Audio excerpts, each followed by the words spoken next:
So, why bother evaluating your information sources? It may seem like yet another thing to do, but it is important to the success of your research paper. Publishing and distributing information can be very easy. Many online publishing platforms are free and vigorously defend their users' anonymity. So anyone with an internet connection has the potential to develop and share their ideas as widely as the internet reaches.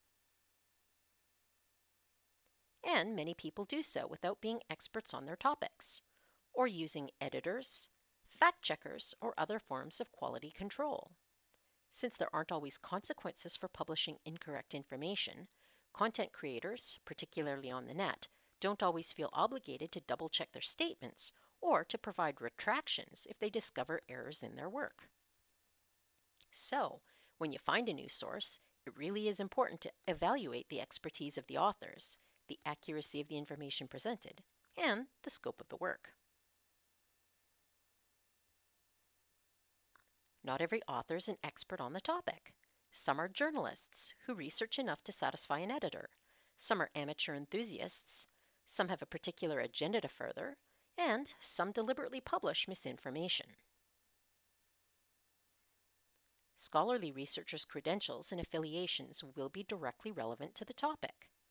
You can check in a database like Web of Science or Google Scholar to see if a researcher's work has been cited by other experts. If the author is a corporation or agency, make sure it has expertise on the topic. If it's outside the organization's main area of business, how can you be sure the material is accurate and unbiased? Don't assume that because a work has been published, that it's also been checked for accuracy. Be wary if the author ignores other viewpoints, makes claims that aren't supported by data or other scholars. If the content is linked to the advertising, is outdated, has grammar or spelling errors, or if the publisher doesn't usually publish academic work. Another important consideration is the scope or focus of the work. You'll have to scan the abstract or table of contents to make sure that it covers your particular topic in the right amount of depth. Ask yourself, is my topic given enough attention? Or is the work focused on just a tiny aspect of my interest area? Do I fit into the author's intended audience? Is the work too old or too current for my purposes?